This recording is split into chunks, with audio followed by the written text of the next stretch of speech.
Hello everyone, welcome to my channel Indian law academy.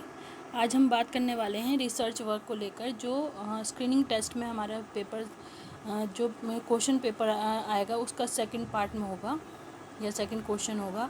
उसमें दो question आएंगे 1000 words के। फर्स्ट आएगा एसे राइटिंग का और सेकंड आएगा रिसर्च वर्क पर।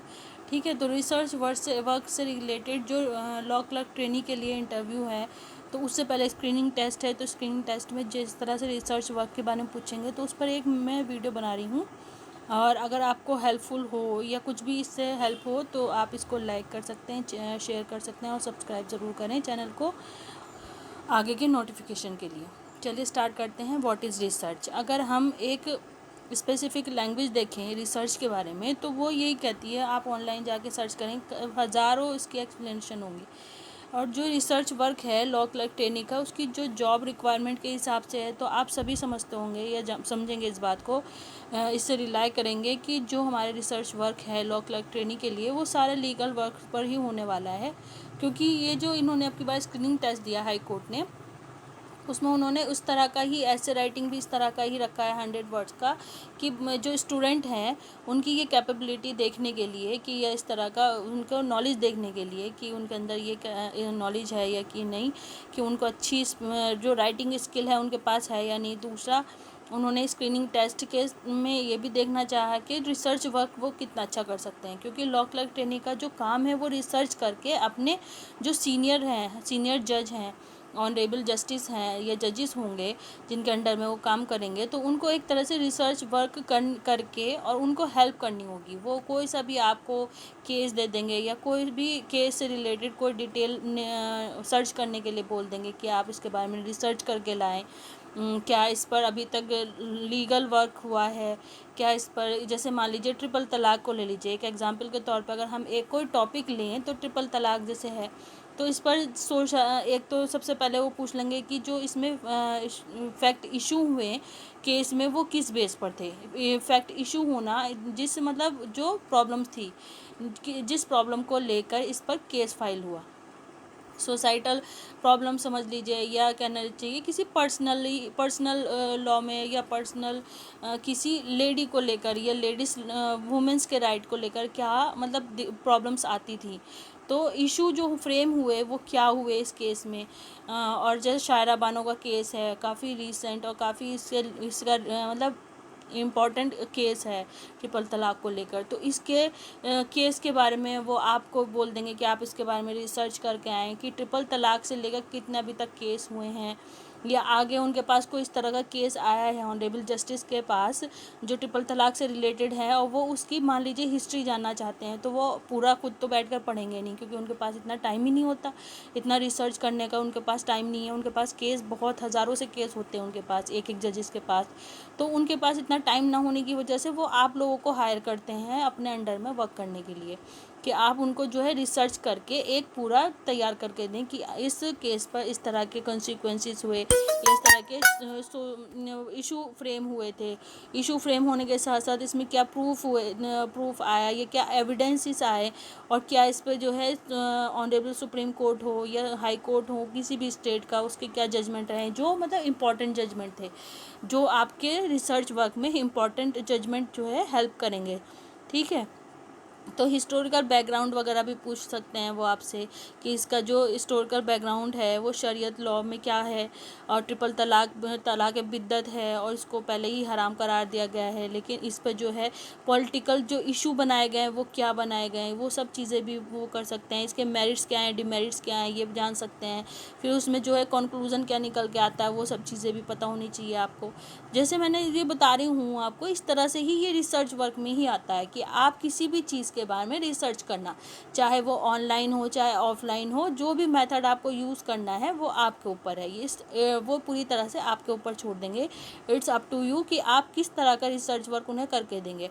अभी वो आपकी यही मतलब यही वो देख लेंगे टैलेंट कि आपके अंदर रिसर्च वर्क करने का टैलेंट है या नहीं अच्छी तरीके से। मतलब रिसर्च वर्क हर बंदा कर सकता है, लेकिन हर पर्सन कर सकता है, लेकिन ये पर्सन टू पर्सन वेरी करता है कि वो कितना इसमें एफर्ट देता है। मतलब कितना एफर्ट देने से मतलब ये है कि कितना वो अच्छी तरह से करेगा। जैसे मान लीजिए कोई भी थ्योरेटिकल क्वेश्चन आता है किसी भी एग्ज़ाम में, तो कुछ स्टूडेंट्स को नंबर बहुत अच्छे मिलते हैं, कुछ स्टूडेंट को नंबर मतलब ठीक ठीक मिलते हैं, कुछ स्टूडेंट को बिल्कुल बेकार नंबर मिलते हैं। तो वो जो नंबर मिलते हैं वो इस बेस पर होते हैं कि उस पर्सन की जो राइटिंग स्किल है उसको लेकर। अगर मान लीजिए किसी का राइटिंग स्किल इतना इम्प्रेसिव है, इतना प्रभावकारी है कि जो एग्ज़ामिनर है उसको इम्प्रेस कर देता है, और वो जो कहना चाहता है अपनी बात वो पूरी तरीके से कह सके, सटीक तरीके से कह सके, तो उस क्वेश्चन पर या उस इंसान पर्सन को अच्छे नंबर मिलेंगे और उस स्टूडेंट को अच्छे नंबर मिलते हैं। और जिस स्टूडेंट की ये इस पर मतलब कमांड कम होती है या प्रैक्टिस कम होती है, वो ज़्यादा प्रैक्टिस नहीं करता, जैसे ऐसे राइटिंग है, ऐसे राइटिंग पूरी तरीके से प्रैक्टिस पर बेस करता है। अब जैसे कुछ स्टूडेंट्स के सामने प्रॉब्लम आई कि वो हिंदी मीडियम से हैं और उनका इंग्लिश मीडियम नहीं है, और चूंकि हाई कोर्ट की जो ऑफिशियल लैंग्वेज है वो इंग्लिश ही होती है, तो आपको इंग्लिश में ही करके देना होगा। वहाँ पे जो भी क्वेश्चन आएंगे वो इंग्लिश में ही आएगा, ये क्वेश्चन पेपर हिंदी में नहीं आएगा, ये आप पहले ही समझ लें। और ये नहीं है कि अगर आपके पास 15 दिन है, 18 जून को है एग्ज़ाम, 18 दिन मान लो, 15 दिन ही मान लो, अगर 15 दिन है आपके पास तो आप तैयारी नहीं कर सकते। तो इतनी इंग्लिश सभी को आती है जितना मतलब ऐसे राइटिंग की अगर आप प्रैक्टिस करें तो आराम से कर सकते हैं। अपने टेंस के ऊपर काम करें, जो अपनी वोकैबुलरी है उसको स्ट्रॉन्ग करें, और जो टेंसेस वगैरह मतलब ग्रामर जो है उस पर फोकस करें, तो आप आराम से ऐसे राइटिंग कर सकते हैं। किसी भी जो फेमस मैंने कुछ ऐसे राइटिंग से रिलेटेड कुछ टॉपिक भी बताए हैं, तो उसको भी आप तैयार कर सकते हैं, जो मतलब इस तरह के टॉपिक्स जो काफ़ी फेमस रहे हैं, ठीक है।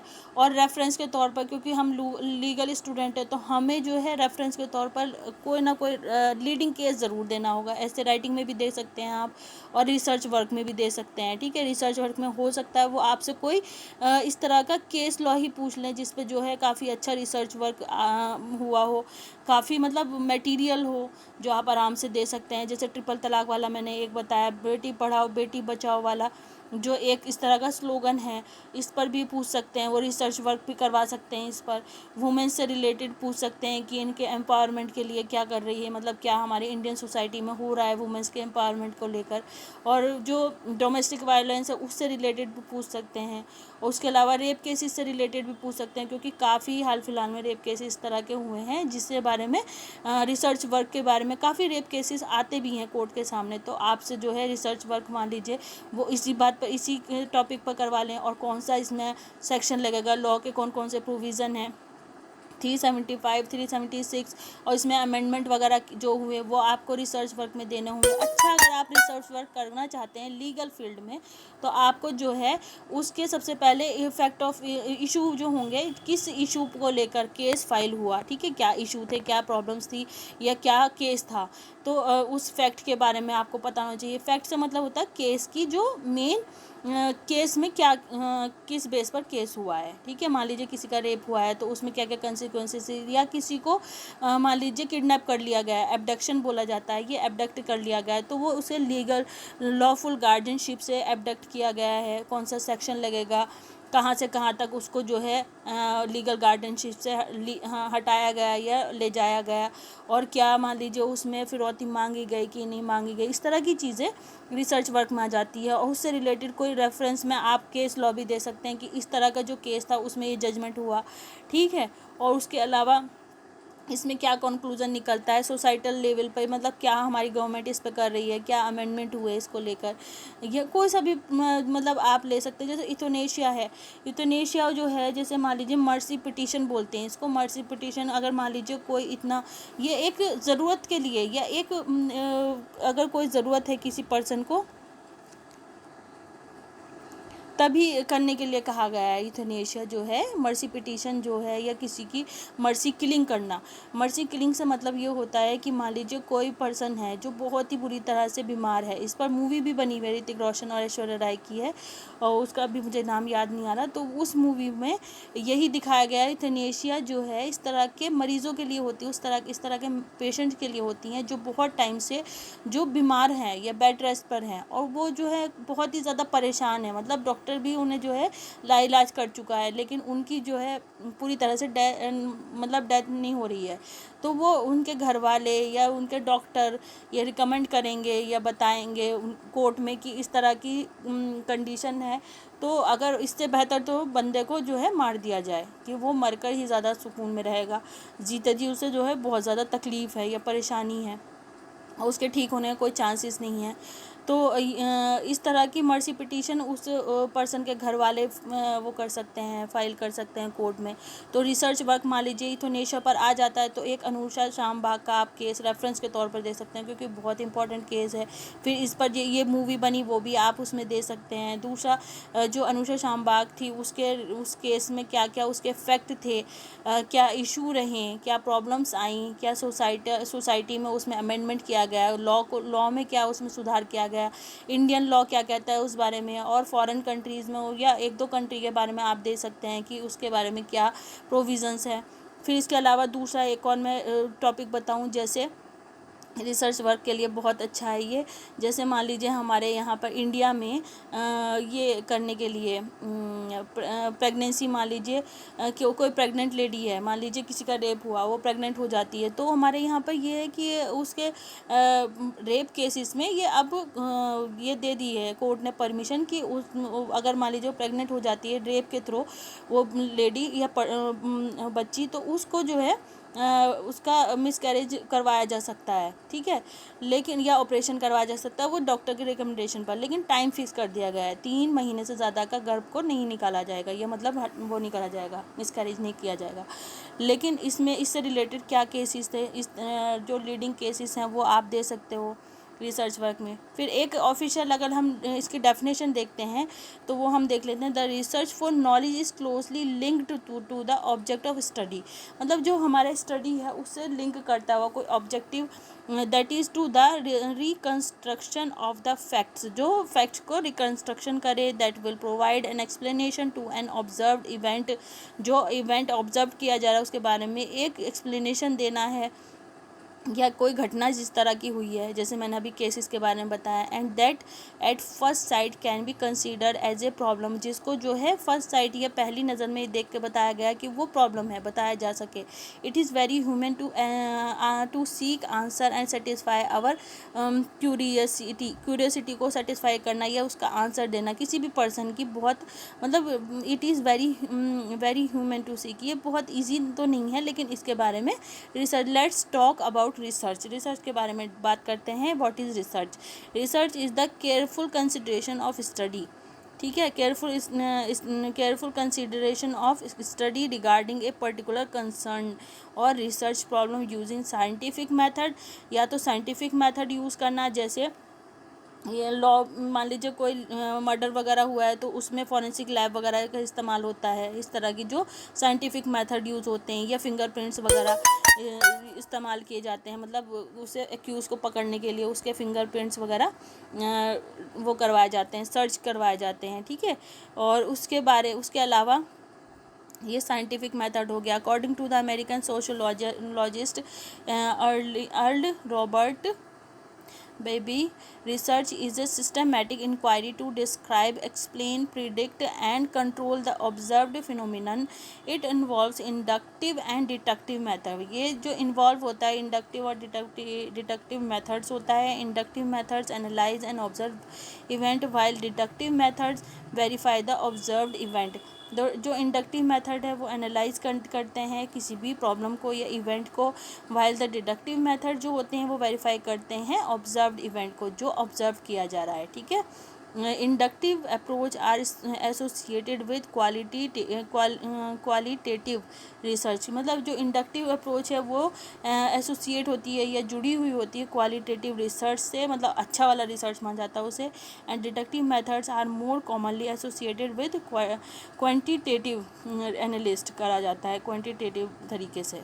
Research is conducted with the purpose to identify potential and new customers, understanding existing customers, set pragmatic goals, develop productive market strategies, address business challenges, put together a business expansion plan, identify new business opportunities। मतलब ये कहा जा रहा है research करने के लिए जो पर्पस है वो जो है किसी भी प्रॉब्लम्स का सॉल्यूशन निकालना होता है। What are the characteristics of research, research के कैरेक्टरिस्टिक्स क्या होंगे अच्छा रिसर्च करने के लिए। Good research follows a systematic approach, systematic approach अपनानी होगी। कैप्चर एक्यूरेट डाटा करना होगा, मतलब जैसे हम नेट वगैरह से सर्च करते हैं, रिसर्च करना होगा। नीड टू प्रैक्टिस करनी होगी। Ethics and A code of conduct use करना होगा। वाइल मेकिंग ऑब्जर्वेशंस करनी होगी। और ड्राइंग कंक्लूजन ड्रॉ करना होगा। तो सबसे अच्छा अगर आप रिसर्च करना चाहते हैं तो ये सब चीज़ें करनी होगी अच्छा रिसर्च करने के लिए। The analysis is based on logical reasoning and involve both inductive and deductive methods. Real time data and knowledge is derived from actual observations is natural setting. ये सब आप चाहें तो ऑनलाइन भी जाके देख सकते हैं रिसर्च के बारे में कि ये सारी चीज़ें मेथड है, लेकिन एक कॉमन लैंग्वेज में जो मैंने बताया वो ही बेस्ट है कि आप जो है इस तरह से अच्छे से समझ पाएंगे कि रिसर्च जो है आपसे किस तरह का करवाया जाएगा। तो आप इस तरह की रिसर्च वाली मान लीजिए, वो आपसे ये नहीं पूछेंगे रिसर्च क्या होता है, ये डेफिनेशन वगैरह नहीं आएगा। रिसर्च वर्क में आपको हो सकता है कोई प्रॉब्लम दे दें, प्रॉब्लम मतलब कोई केस लॉ दे दें, उससे रिलेटेड आपसे पूरा रिसर्च वर्क मांग लें। वो मतलब इसमें स्क्रीनिंग टेस्ट में बात कर रही हूँ मैं, जो लॉ क्लर्क ट्रेनिंग का स्क्रीनिंग टेस्ट होगा उसमें आपसे इस तरह से मांग सकते हैं। जैसे मैंने कुछ टॉपिक बताए, ट्रिपल तलाक बताया, यूथनेशिया बताया, रेप केसेस से रिलेटेड बताया, ह्यूमन राइट्स से रिलेटेड है, मान लीजिए कुछ ऐसे राइटिंग के जो मैंने टॉपिक्स बताए उसमें से भी आ सकता है। डेमोक्रेसी से रिलेटेड आ सकता है, कोई रिसर्च वर्क दे दें। जैसे सिविल ये जो है हमारा एक और नया मैंने ऐसे राइटिंग के लिए बताया था आपको टॉपिक, कॉमन सिविल कोड जो हो रहा है वो वाला भी कॉमन मतलब सभी के लिए समान नागरिकता अधिकार जैसा आ रहा है, उस पर भी रिसर्च वर्क मांग सकते हैं वो कि क्या इस पर मतलब रिसर्च करना चाहेंगे। अगर आपको ये टॉपिक मिल जाए तो आप इस पर क्या मतलब रिसर्च कर पाएंगे, क्या कितना टॉपिक आप इसमें निकाल पाएंगे अच्छा बेस्ट वाला, कि क्या इसमें ये होना चाहिए नहीं होना चाहिए। मेरिट्स और डिमेरिट्स पूछ सकते हैं इसके, समान नागरिकता अधिकार के होने चाहिए या नहीं होने चाहिए। मतलब एक इस तरह का लॉ बनाना चाहते हैं जो सभी लोगों पर इक्वली एप्लीकेबल हो। ठीक है, समान नागरिकता अधिकार जो बोल रहे हैं वो गवर्नमेंट ने नया ये मतलब वो निकाला है कि इस तरह से समान नागरिकता अधिकार एक इशू करने वाले हैं, वो मतलब एक एक्ट इशू करने वाले हैं। ठीक है, तो क्या ये होना चाहिए नहीं होना चाहिए, ये आपसे जो है एक रिसर्च वर्क के तौर पे भी पूछा जा सकता है। उसके अलावा ये तो लीगल मतलब इस तरह की जो है कंप्यूटराइज या काफ़ी गूगल पर आपको मिल जाएगी, रिसर्च की डेफिनेशन मिल जाएगी, इसके वो मिल जाएंगे कि किस तरह से रिसर्च करना है, डाटा किस तरह से कलेक्ट करना है। मतलब रिसर्च करने का मतलब ये है डाटा वगैरह रिसर्च आप कैसे करेंगे, अच्छा वाला क्वालिटेटिव या क्वांटिटेटिव, ये इसके दो तरीके हैं। ठीक है, मेथड क्या क्या यूज़ करेंगे, मतलब मेथड यूज़ करने से मतलब ये है कि आप किस तरह का काम करेंगे, बाहर निकल के लोगों से पूछेंगे इस पर रिसर्च करने के लिए, लोगों की राय मांगेंगे, या जो इस पर लोगों की राय रही है वो नेट्स के थ्रू मिल जाएगी, लोगों से मिलने की ज़रूरत ही नहीं है। लोगों की क्या राय रही, सोसाइटी में क्या लोग सोचते हैं, जैसे कोई भी मुद्दा होता है उस पर जैसे रिपोर्टर वगैरह करते हैं, सेम इस तरह से ये रिसर्च वर्क होता है। तो ये एक मैं जनरल नॉलेज के हिसाब से बताई हूँ, जनरल अवेयरनेस जैसे फैलाते हैं लोग इस तरह से होता है ना, तो वो सारी चीज़ें पूछ सकते हैं रिसर्च वर्क में। अगर आपको समझ में आया हो तो good and well and good, और नहीं आया तो मुझे कमेंट करके बताएं, क्योंकि कोई स्पेसिफिक तो वो है नहीं इसके लिए सिलेबस जो मैं आपको बता दूं। और इस तरह से रिसर्च वर्क होता है लीगल लॉ वर्क ट्रेनिंग के लिए, तो इसलिए मैंने आपको बता दिया ये, क्योंकि मुझे इसके बारे में पता था। और जो जजेस होते हैं वो मतलब वर्कलोड से बचने के लिए मतलब लॉ क्लर्क ट्रेनिंग को रिसर्च करने के लिए दे देते हैं किसी भी केस लॉ पर। ठीक है, और वही क्योंकि हमारे लॉ फील्ड है तो वो लोग इस तरह का काम, जिस तरह का काम है उस तरह से ही मैंने ये रिसर्च वर्क आपको बताया। तो इस तरह से ही आप तैयार करके जाएं। अगर कोई दिक्कत या परेशानी हो, कोई प्रॉब्लम हो, कोई समझ में ना आए चीज़, तो वो आप कमेंट करके पूछ सकते हैं। और चैनल को लाइक करें, अगर आपको पसंद आती हैं वीडियोस तो लाइक ज़रूर किया करें, शेयर भी कर दिया करें जिससे और स्टूडेंट्स को भी हेल्प हो। और सब्सक्राइब करना बिल्कुल ना भूलें। और इसका मेन पर्पस ही यही है इस चैनल का कि आप लोगों की हेल्प हो सके, ज़्यादा से ज़्यादा स्टूडेंट्स को जो गाइडेंस नहीं मिलता टाइम पर वो मिल जाए। और कोई चीज़ समझ में आए तो कमेंट तो कर ही सकते हैं आप। थैंक यू सो मच अब तक के